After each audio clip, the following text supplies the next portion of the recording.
Welcome to the Dr. Leadership Show, where we take a look at how you approach your work and personal life and how we can make the most out of both of them.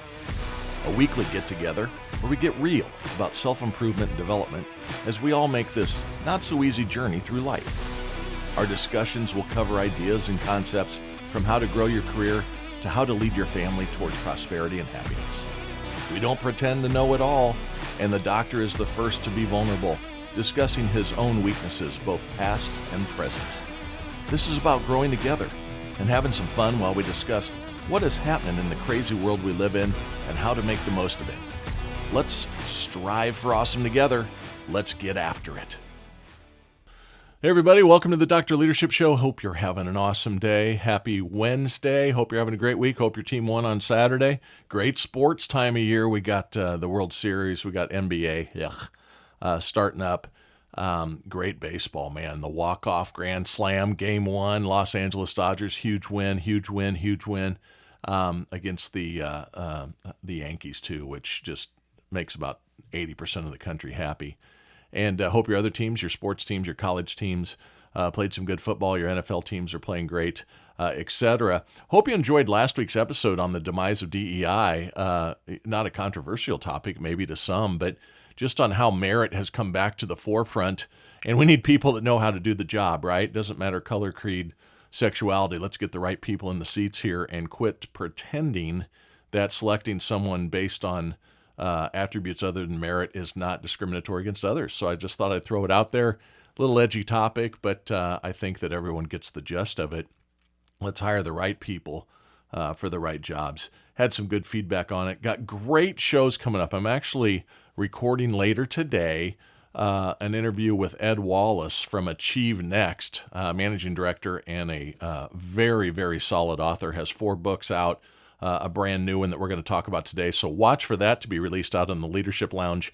And then tomorrow, I'm actually getting with Allie Stark of Allie Stark Wellness, a leadership consultant that really gets in the spirituality and the health side of being a strong leader and dealing with people. So those two folks are going to have some great content to put out on the Leadership Lounge. And again, to get to that Leadership Lounge stuff, remember, you got to join up. You got to join the membership site to get early access to the podcasts, also early access at Leadership Lounge. That can be done by going to our website. That's www.drleadershipresults.com. Click on subscribe. Check out the information, enter a few pieces of detail. It's $5 a month, cancel anytime, and it is well worth it. I promise you, these attributes people are sharing are just awesome. So today, I wanted to jump into kind of a different direction here, get back into the leadership realm of things a little bit. And this is episode 105. Yes, 105 weeks ago, we got started on this journey. And I'm calling this episode When Leadership Loses the Plot. And I'm talking to myself here a little bit too. We're in a trying time in industry across the globe as we fight through these economic conditions that continue to just be a challenge.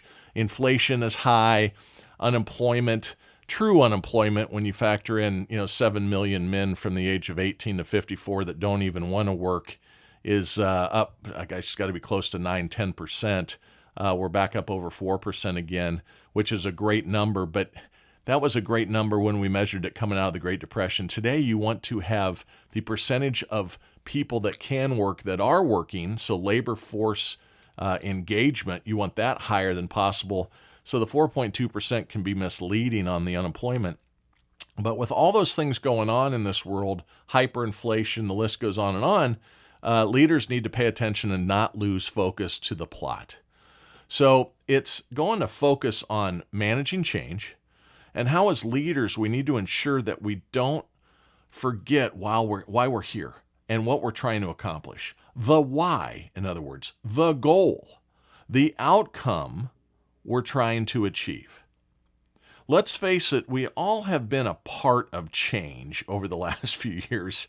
And if you are like me, you've grown kind of tired of the perpetual fire drills, the constant realignment, trying to find ways to squeeze cost out of the business. If you have a small business, you're always trying to do it. Gas prices are killing the small entrepreneurs. We got to get that fixed. We got to get energy prices down. Everything does attach to energy. Everything that's manufactured uses energy. Everything that is manufactured that has to be transported uses energy. Everything that goes into making it uses energy. Energy is the key component, but we're trying to find ways to squeeze more cost out of the business. And you see, when you drive constant change, you lose the key ingredient to successfully growing. And what is that ingredient? Dr. L, tell us what it is. It is execution. See, let me say this to start. Change is good, and managing change is important for all of us. We got to be comfortable with that. But at some point, there is a diminishing return on perpetual disruptions. I think that there's a lot of leaders out there that think that to be a great leader, they got to be throwing the next curveball at the industry. I don't think that that's necessarily the case all the time. I have seen this loss of the plot in my corporation itself. And even in my own organization, right, in my competition, not my own corporation, in my own, can't read my notes. I am a sloppy writer, just so everyone's clear. They say that's a sign of genius. Now, I got something going for me, but I ain't no genius. But I've seen it in my competition and even in my own organization. Hyper-focus on a single line in the P&L or on a ratio in the P&L that starts to dictate every decision in a black and white focus, I'll use, versus understanding that lots and lots and lots of things impact results, can stray leadership from the outcome they're trying to impact, which is growth, which is revenue growth, which is profitability, right? Sometimes we as leaders, and this even is true for your home life, individual contributors, you got to look out for diminishing returns, right? You don't want to do too much of one thing. You've got to be all-encompassing. You got to be a utility player in life as a leader, as an individual contributor, as a parent, as a spouse. But sometimes we as leaders are so caught up in the, look at me, I'm driving change. Look at me, I'm awesome. I'm an outside-the-box thinker, that we don't realize all the change is blowing everything up. Sooner or later, the plot, which is performance, outcome, is lost. At some point, once change is made, either in your professional life, your business life, whatever, personal life, you need to let execution and expertise in the new way of doing things, the new system, you got to give it time to take root. I myself have been guilty of changing something and then trying something different again way too soon. Oh my God, it's not working. Panic sets in. You know, instead of, I have a statement. Sometimes leaders, instead of being driven to inspiration and perspiration, hard work, we fall into this trap of desperation. Oh my God, the numbers aren't good. We got to do something bold. We got to do something big. We got to do some huge change. But if you have done that ad nauseum, lots of companies went through a lot of change. A lot of people went through a lot of change through COVID.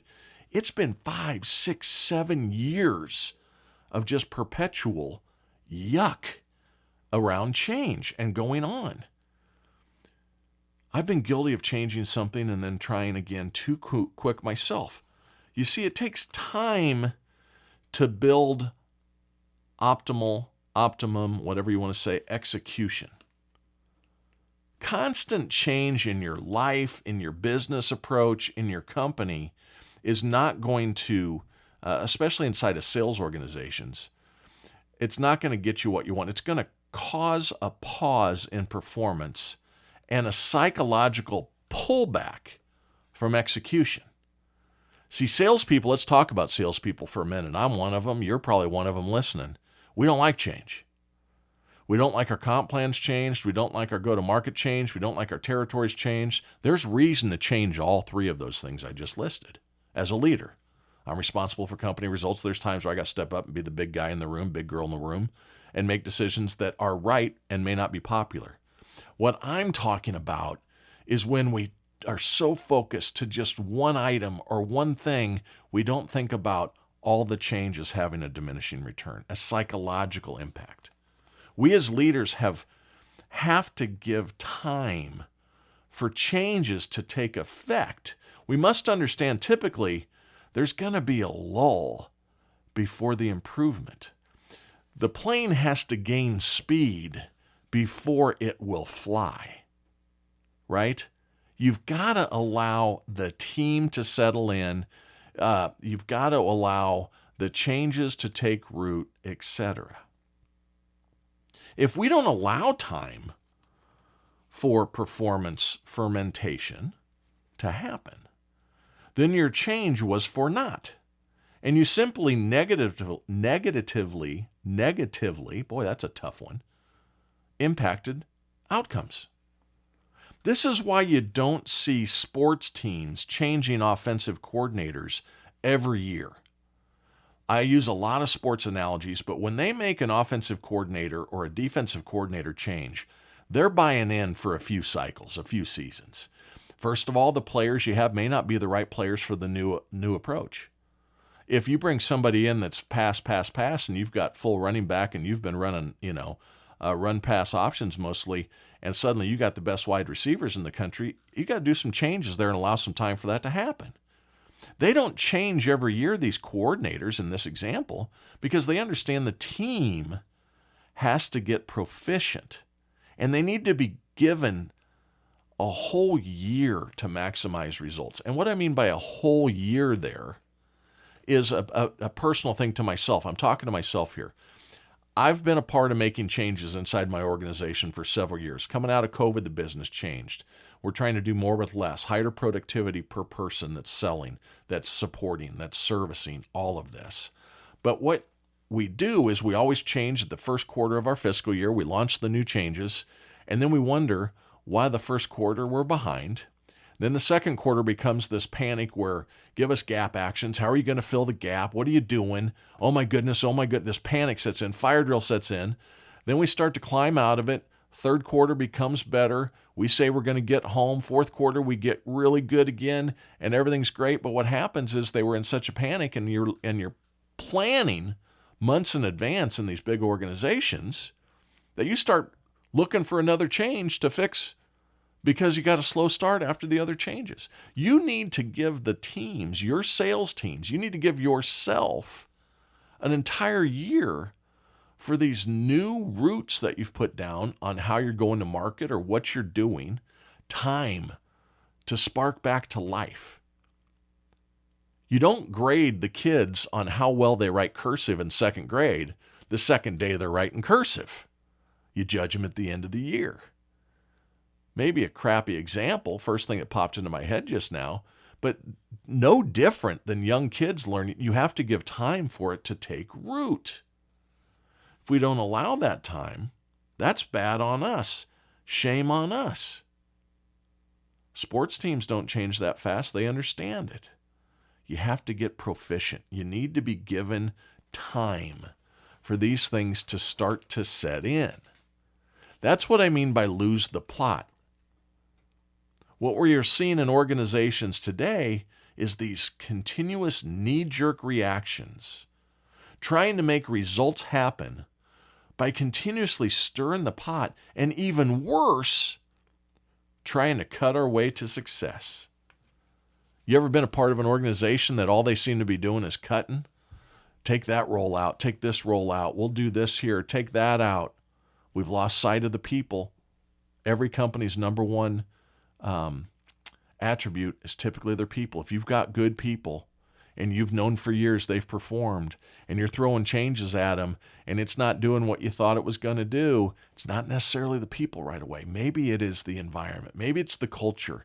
Maybe it's you're driving trust out of your organization because they look and go, up at leadership when you're changing all the time, and here's what they're saying. They don't know what in the hell they're doing. They are grasping at straws. They're throwing spaghetti at the wall. They're trying to see what'll stick. And there's a lot of truth in those feelings. See, people psychologically have comfort and do better when they feel safe and they feel consistency. Not saying we don't make changes, but when it becomes the only thing you're doing because you're knee-jerking, trying to make those results happen, you're going to cause disarray, and you aren't going to be able to cut yourself to success. One thing is for sure, you can't divide your way to prosperity. You can't take a big number and take something out of that number and make it a bigger number. You can't subtract to add to performance. So when you do make changes, when the plot is outcomes and better results, and you determine that changes are necessary, you got to sign on for the program over time. If you decide to make a life change, this is what happens to New Year's resolutions, right? We're fickle folks. I'm going to lose 25 pounds. I'm on day 4. I haven't lost 6 pounds. I'm out. Change it again. Back to the Twinkies. I want to save money. I want to retire early. And you look down and your 401k is not at $100,000 at the end of your first year out of school. Well, I'm not going to save anymore. It's not doing me any good. You got to give it time. We're seeing these knee-jerk reactions happen, and it's causing some disarray. Managing financial results is very important as a leader. But we need to understand that this is a long-term gain and not an annual event or goal. Industry dominance or sales territory dominance or life dominance comes from execution more than strategy changes. I want you to remember this. I don't remember who said this. It's somebody famous. I don't remember. I should have done better research on this, I guess. But remember this. Good execution eats strategy for lunch. A great game plan with tons of turnovers, back to the sports analogy, or other means of poor execution leads to a loss. You could have the greatest plan on paper in the world as an offensive coordinator, but if you guys fumble the ball, you ain't moving the ball and scoring. You don't have the ball any longer. So you have to execute on the plan, and that requires time. The other thing we need to remember is people are psychological creatures. I have said before on this show, and I'll say till the end of my time, that being a leader is being a psychologist. You have to understand what makes people tick. They don't think like you. You don't want them to think like you. You want diversity of thought. You want people to bring different perspectives. And if you are constantly disrupting, you're losing the team. I've seen this time and time and time and time after time after time after time. Moving the goalposts can be necessary, but let the team learn how to kick at the new target you just moved to a different spot. Don't start judging them until they've learned the new game. It's like the running game in football. A lot of 1 and 2 yard gains in the beginning. I'm an Iowa Hawkeye fan. They depend on the run, and they will run off guard, A gap, B gap, C gap, till nauseam for 1 or 2 yards, and you just start screaming at the TV, "What are you doing?" And the Hawkeyes have their problems. But you shouldn't question a guy that's been coaching the same team for 26 years, Kirk Ferentz. Suddenly what happens is the line learns the other defensive line's mannerisms.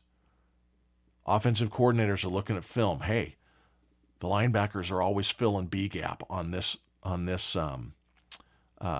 rotation of who we have on the field. On this lineup that we're putting there, I can't come up with the word I'm trying to think of, but sooner or later, those 1 and 2 yard gains start turning into 6 and 7 yards. 3 to 4 yards, they go from 1 to 2, then to 3 to 4, then to 6 to 7. See, execution is improving. The momentum builds through trust in the program and the process and consistency. Consistency and time are what leadership needs to provide to our people. We need to empower them with the comfort to know we made the changes. Give them the why you made the changes. And then you got to allow that to ferment. You got to allow it to grow before you start saying it's not working and the panic sets in again. I remember back in the early 2000s, my own company was big on changing to meet the industry's new direction. And this is before my company's been acquired, so this is prior to the name of the company I work for today. It was when we were an operating company, and we had grown from a holding company into an operating company. But we got real serious about getting good, right? We're going to change this industry. We're going to be leaders in change. And we would try to meet the industry's new direction, and we would launch a long-term strategy, new training, new philosophy that would last about 120 days. See, then panic would set in on the financial results not being what we needed or expected, and we'd blow it all up and go into a panic and knee-jerk reaction mode where we would make quick-hit financial impacts, cut heads, get the SG&A down, give that deal away. I don't care about the profit. We just need the revenue. Or don't take that deal because it's not profitable enough. There's all these different things that come up, and be damned to the appropriate measures to take, which is time. We would turn into this knee-jerk. And suddenly we're up for sale and get sold because we could never get to where the industry was going because our leaders were weak-minded back then. They wouldn't sign up for the real deal. There's going to be pain before there's gain. And they wouldn't hold out. See, now is the time to listen to the people on the streets, those closest to the customer, to find execution improvement that will help drive growth. Improve customer experience as an example. Invest in your people and have the courage and commitment to allow the execution to take root. I had a very, very smart leader one time talk about this, and he was talking about a specific company in constant flux and change. And he said, those leaders that are driving this have taken a $5 billion inefficient company and turned it into a $3 billion inefficient company. So what he was saying was, they changed a whole bunch. They lost the plot, and they cost 40% of the revenue of the organization and still didn't fix the damn problems because they don't go to the street, bring people in that are really good salespeople and say, talk to us about our customer experience that we're giving to our customers. Talk to us about what is holding you back from selling more if it's a sales organization or supporting more or whatever it might be. Instead, leaders have this common thread that they got this shit all figured out, and they don't. I'm telling all the leaders that are listening, you don't have the right answers in your own head. You got to listen, and you got to engage, you got to ask questions, and you got to accept feedback.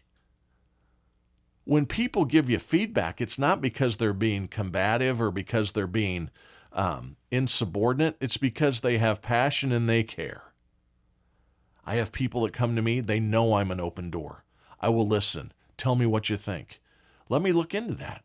Then you start asking questions. Instead of always assuming that your sales organization isn't getting it done because they're lazy or aren't the right people or whatever, why don't you take a damn breath and look internally and say, are we giving them the tools to do what we're asking them to do? Or have we just created a world where up is down, left is right, and turmoil is the captain of the ship? That guy that talked about an inefficient $5 billion company going to a $3 billion inefficient company was right. He's gone, and the leader driving the thing into the ground are still there. Some lessons are hard to learn, especially if leaders become narcissistic and don't trust the field and those around you. What I want all of you to do is not lose sight of the plot. Be it an individual contributor, you in your life, taking on new goals, New Year's resolutions, losing weight, stopping drinking, getting your financial situation set up. Don't lose the plot. Don't try to go ahead and if things aren't happening fast enough, blow up the plan. Small adjustments.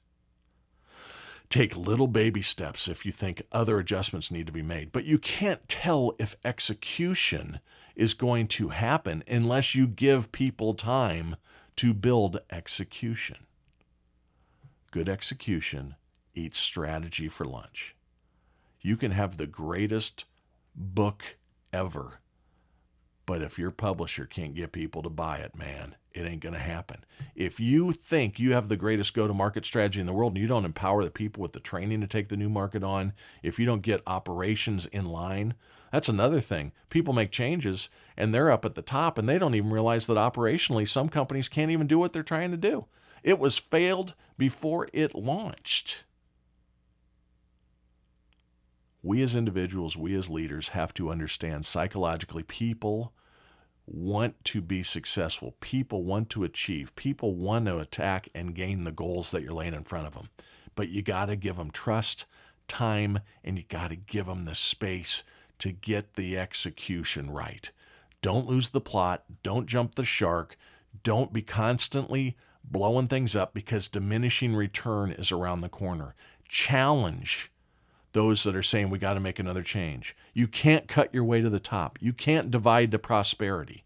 So take the teams you got and make them better at what they do. Attack the market. Don't be timid. Don't only focus in one line on the P&L, SG&A as an example, and say, well, we got to justify it on SG&A. If it's driving good activity that'll lead to sales, that is the justification. You can't point to, hey, we need to do this because that is what our business requires. Well, you can't cut 3 or 4 people to make that piece happen. You got to invest. Invest in your people. Invest in your heart. Invest in your own well-being. Then give it time. And when you give it time and allow execution to pick up here, you won't lose the plot. What you'll be is you'll be awesome. Keep that shit up. Talk next week.